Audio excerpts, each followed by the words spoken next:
Majelis. Baik, sekarang bagaimana tanggapan terdakwa atas keterangan ahli ini? Kalau ada pertanyaan, tapi kalau yang sudah jangan lagi. Ya, silakan. Terima kasih Majelis Hakim yang mulia, tim Jaksa Penuntut Umum yang saya hormati, tentunya orang tua kami sebagai saksi ahli yang saya banggakan, tim kuasa hukum kami yang saya cintai. Ada beberapa hal yang ingin saya tanyakan sekaligus minta ketegasan dari saksi ahli. Mohon izin Jenderal, terkait penyidikan atau penuntutan kasus narkotika, tentunya dituangkan secara administratif di dalam berkas perkara. Apakah wajib hukumnya suatu zat yang dikatakan narkotika itu dilakukan uji laboratorium? Baik, ahli bisa dijawab. Nah, setelah dengar, lihat kemari Pak. Dilakukan fungsi apa? Laboratorium. Baik, sebentar. Harus. Laboratorium harus dan wajib. Wajib. Oke, pertanyaan selanjutnya. Apakah hasil dari uji laboratorium itu harus diinterpretasikan atau diterjemahkan oleh ahli yang melakukan uji laboratorium dalam BAP? Jadi biasanya pemeriksaan awal adalah dengan test kit. Ini biasanya alatnya sangat sederhana sehingga bisa terjadi juga suatu kesalahan. Makanya biasanya harus diperiksa oleh laboratorium yang terakreditasi. Baik, yang kami tanyakan, ini kan konteksnya bukan tes kit Pak, tetapi uji laboratorium. Ya. Apakah hasil dari laboratorium itu harus disertai dengan keterangan ahli dari laboratorium itu? Biasanya ada yang taken dan ada yang bertanggung jawab. Secara SOP saja Pak, kalau biasanya kan tidak pakem itu. Secara SOP dalam pemberkasan di setiap tingkat penyidikan maupun penuntutan, apakah hasil lab itu harus disertai dengan berita acara pemeriksaan dari ahli yang melakukan uji laboratorium itu? Untuk berita acara pemusnahan? Bukan. Baik, sebentar. Ya, ahli dah. Tenang saja ahli, ya. Ya. Tenang aja, nggak apa-apa. Kan demi keadilannya, ya. Apapun pertanyaan itu kita cerna dulu, ya. Pertanyaan dia, hasil pemeriksaan laboratorium itu yang tadi disebutkan itu, apakah harus disertai, wajib disertai dengan dokumen lainnya, misalnya dokumen berita acara atau penafsiran atau yang lainnya? Silakan jawab ahli. Itu hukumnya wajib Pak. Semua berita acara pemusnahan harus ada berita acara pemusnahan dan semua yang ikut sana ikut pertekan Pak. Baik, saya ulang. Bukan pemusnahan. Ya, pemusnahan. Bukan pemusnahan. Pemeriksaan laboratorium tentang barang bukti. Itu pertanyaannya. Oh, iya. Pemeriksaan laboratorium tentang barang bukti. Kan sudah dilakukan. Ya. Apakah wajib? Apakah wajib dibuat dokumen lainnya, berita acara misalnya, penafsiran biar orang lain lebih paham? Silakan jawab. Menurut undang-undang itu memang wajib Pak. Jadi biasanya laboratorium juga tidak boleh sembarang laboratorium, tapi laboratorium yang terakreditasi yang mempunyai lisensi untuk memeriksa lab. Itu sudah ditentukan oleh Menteri Kesehatan di seluruh Indonesia. Itu jawabannya. Jadi jawabannya wajib yang mulia. Ya, wajib. Kemudian, apabila itu merupakan prosedur yang wajib dilakukan, tetapi di dalam berkas perkara itu tidak ada pemeriksaan atau berita acara pemeriksaan dari ahli yang melakukan uji laboratorium, implikasi hukumnya bagaimana, Jenderal? Bisa kasih pendapat, silakan. Saya rasa itu adalah satu keteledoran. Seharusnya semua pemeriksaan dari laboratorium biasanya dilakukan berita acara dan penanggung jawab lab itu jelas. Ya. Apa pangkatnya apa, ininya apa. Biasanya jelas, Pak. Wajib dan jelasnya itu biasa. Ya. Oke, itulah pengetahuan ahli. Keteledoran itu menimbulkan efek atau implikasi hukumnya apa, Jenderal? Kalau dia tidak membuat atau ya berarti ya melanggar ketentuan hukum yang ada, bahwa tidak melaksanakan sesuai dengan undang-undang yang berlaku. Sebab di manual kita itu jelas, semua berita pemusnahan harus ada berita pemusnahan, berita acara pemeriksaan laboratorium, semua ada. Oke. Ya, terhadap si orang yang teledor memang ada ketentuan lain. Tetapi yang saya tanyakan, implikasi hukum atas berkas perkara tadi itu apakah ada? Bisa jawab? Seharusnya ada. Jawabannya seharusnya Harusnya ada. ada. Nah, itu. Implikasinya tafsirkan sendiri. Ya, begitu ya. Seharusnya ada. Ada. Wajib ada. Wajib ada. Itulah jawaban dia. Nah, jangan kita paksa dia untuk menjawab yang tidak bisa dia. Silakan, yang lain. Itu roh yang kami ingin tanyakan, Yang Mulia. Jadi implikasinya terhadap berkas perkara itu apa? Bukan ada. Memang ada, tadi saudara saksi ahli menjelaskan, ada implikasi hukum terhadap berkas perkara itu. Nah sekarang saya tanyakan, implikasi terhadap berkas perkaranya itu apa saja? Bisa jawab? Tadi menurut ahli wajib ada Ya. dan harus ada. Nah, kan begitu kan? Ini pertanyaan dia. Kalau tidak ada, apa implikasinya? Kalau tidak ada, saya rasakan dari penyidik akan dikirim ke jaksa. Ahli, maaf, Ya. jangan disebut saya rasakan. Ya, kan Makanya penuntut umum. sebentar ahli ya. Jangan biasanya. Ya. Nah, jangan lazimnya. Nah, kan begitu kan. Saya udah sebut tadi, kalau bisa memberi pendapat, saya nggak bisa memberi pendapat. Kalau nggak bisa, saya juga nggak bisa memberi pendapat. Tergantung ahli. Kami nggak bisa paksa untuk itu. Ya, tidak ada dipaksa di sini bisa memberi jawaban yang tidak diketahuinya. Nah, pertanyaannya itu seperti itu. Silakan, bisa dijawab. Silakan. Wajib ada. Wajib ada. Itu aja Ya, jawabannya. berarti implikasi hukumnya tidak terjawab, Yang Mulia. Baik. Saya menginjak kepada pertanyaan yang kedua, Jenderal. Tetap dalam lingkup uji laboratorium. Tadi sudah dipertanyakan oleh tim kuasa hukum saya. Ini peristiwa katanya penukaran sabu dengan tawas di kota Bukit Tinggi. Kemudian sabu itu ditangkap di Jakarta. Tadi kan sudah ditanyakan, harus ada uji laboratorium pembanding antara Bukit Tinggi dengan Jakarta yang saksi ahli tadi katakan apa signature tadi, drug signature. Apabila itu tidak dilakukan di dalam proses penyidikan maupun penuntutan,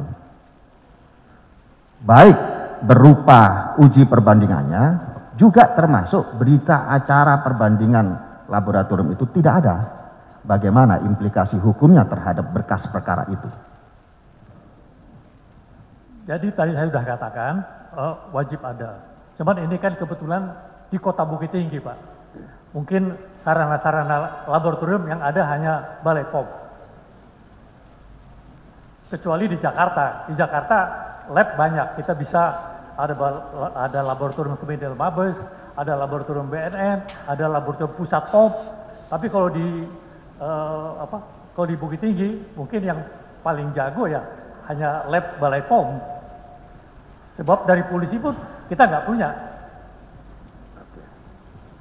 Begini, Jenderal, menurut saksi penyidik dari Polres Bukit Tinggi di dalam ruang sidang ini mengatakan bahwa penyidik dari Direktorat Reserse Narkotika Polda Metro Jaya sudah mengambil sampel barang bukti yang ada di pengadilan atau kejaksaan di Bukit Tinggi. Tetapi proses uji laboratoriumnya maupun keterangan ahli forensik dari laboratorium itu tidak dimasukkan di dalam berkas perkara. Begitu Pak ya. Implikasi hukumnya apa kalau ini tidak dilakukan? Saya rasa seyogianya sebaiknya dimasukkan, karena toh sudah diperiksa juga gitu, kecuali belum diperiksa gitu. Sebaiknya atau seharusnya Pak? Seharusnya. Jawabnya seharusnya. Terima kasih Yang Mulia. Sekarang kembali kepada pertanyaan saya. Kalau yang seharusnya tadi tidak dilakukan, bagaimana bisa menentukan bahwa sabu yang di Jakarta adalah sabu yang berasal dari kota Bukit Tinggi?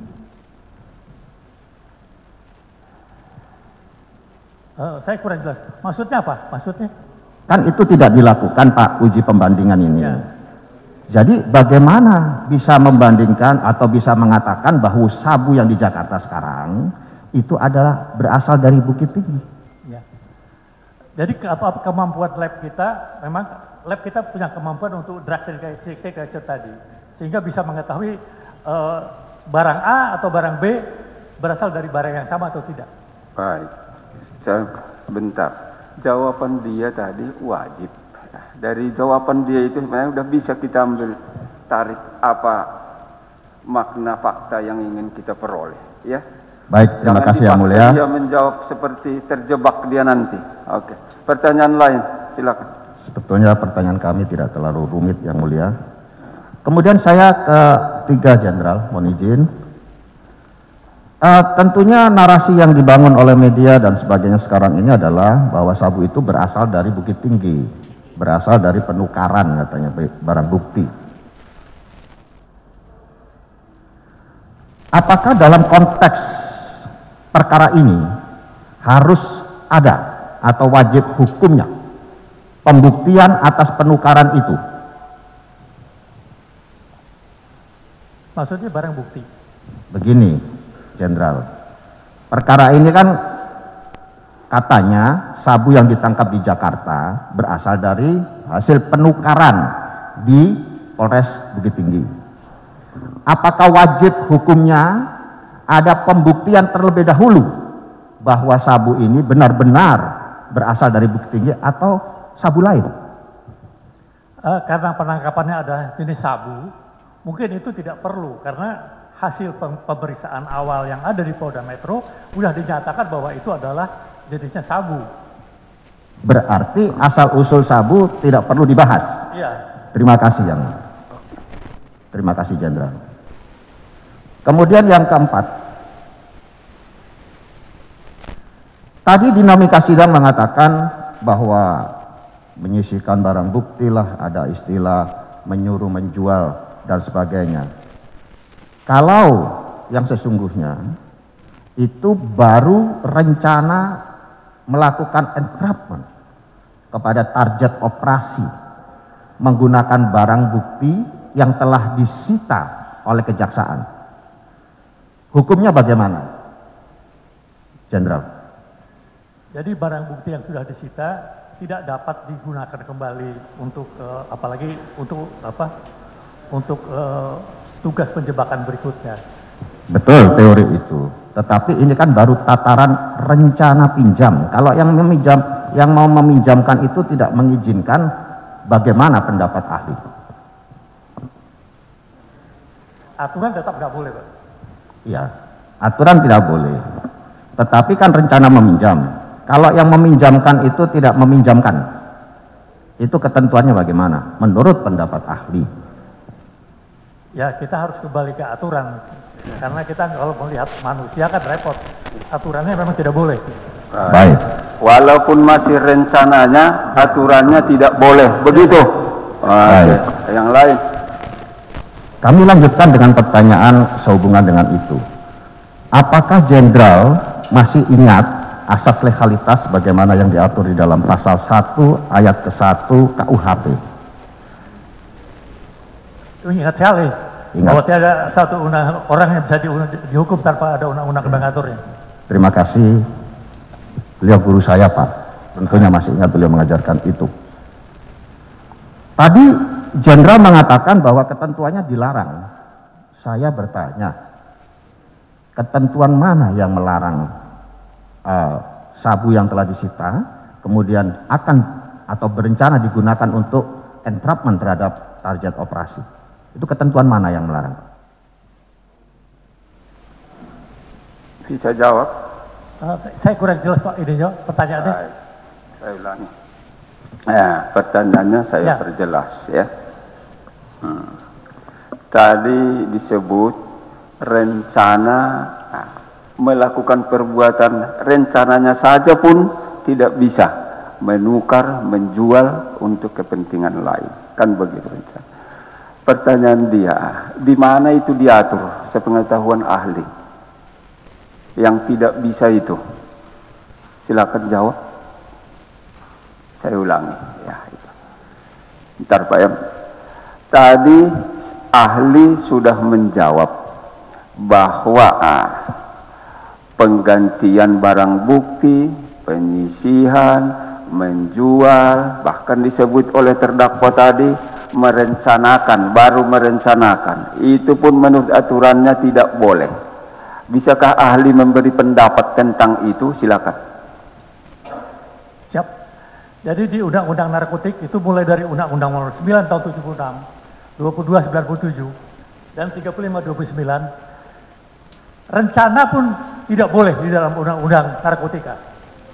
Jadi merencanakan saja udah nggak boleh, apalagi melaksanakan. Itu Undang-Undang Narkotika. Itu salah satu pasal yang kunci yang harus kita pegang di Undang-Undang Narkotika. Jadi nggak ada orang rencana coba-coba pakai sabu, nggak ada. Coba-coba tangkap. Oh iya, oke. Itu kuncinya Pak. Baik. Jadi tidak ada rencana pun tidak boleh. Baik, itulah jawabannya. Nah, pertanyaan lain, ada keberatan tentang itu? Nanti sampaikan. Baik Yang Mulia, kami tidak akan memaksakan atau mengejar saksi ahli yang juga guru kami, orang tua kami untuk menjawab. Tetapi pertanyaan kami sudah jelas. Terima kasih Pak. Berikutnya, Jenderal, kami izin bertanya. Apakah penyalahgunaan narkotika itu selalu bermotif ekonomi? Baik. Ahli. Motif orang melakukan penyalahgunaan narkotika, apakah motifnya selalu ekonomi atau ada motif-motif lain?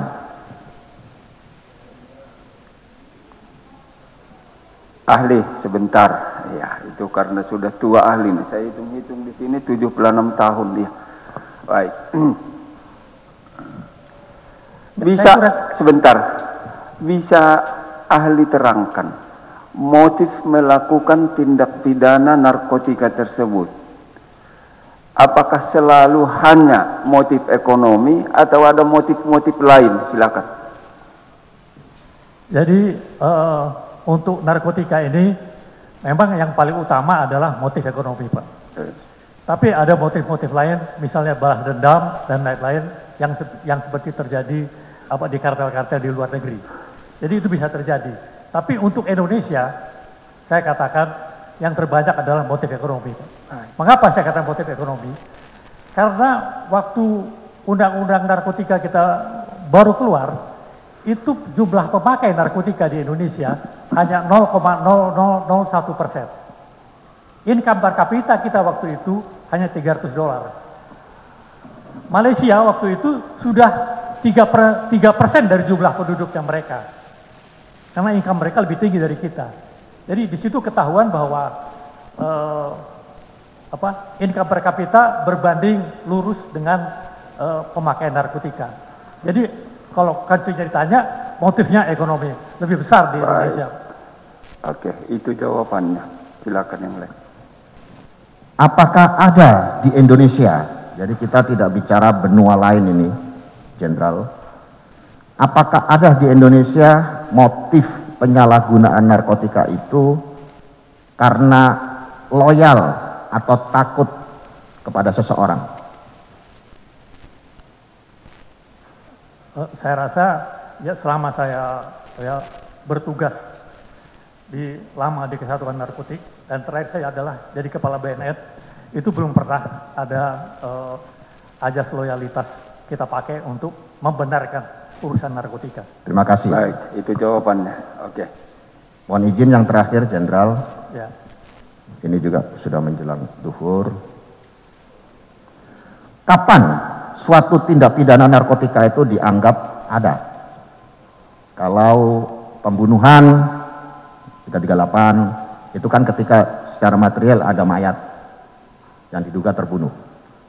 Kalau pemalsuan surat 263 ayat 1 dikatakan muncul tindak pidananya setelah ada korban. Langsung saja pertanyaan. Kapan tindak pidana narkotika itu muncul atau dikatakan ada? Kapan? Tindak pidana narkotika dianggap atau dikatakan ada.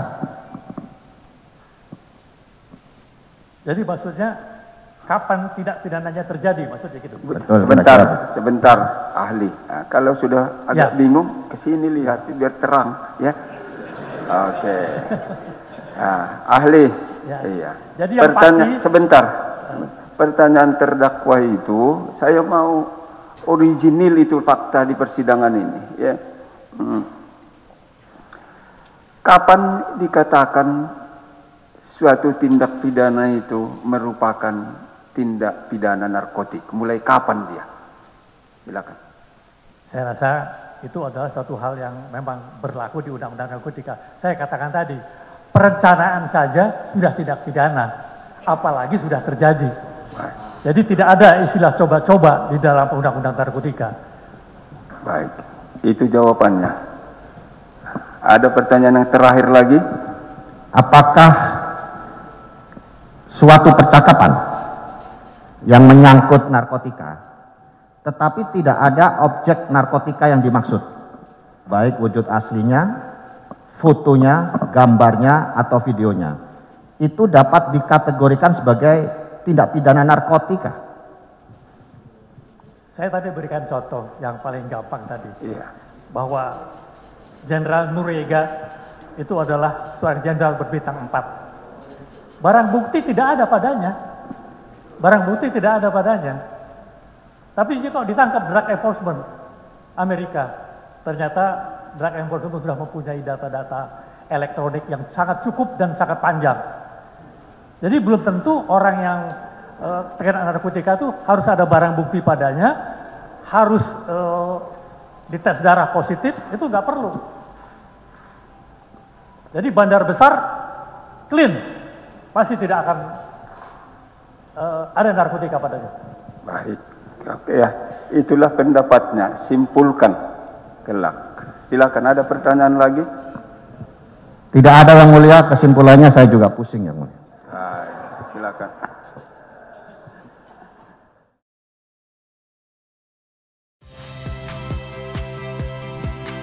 Saya Valeria Bella. Saksikan program-program Kompas TV melalui siaran digital, pay TV, dan media streaming lainnya. Kompas TV, independen, terpercaya.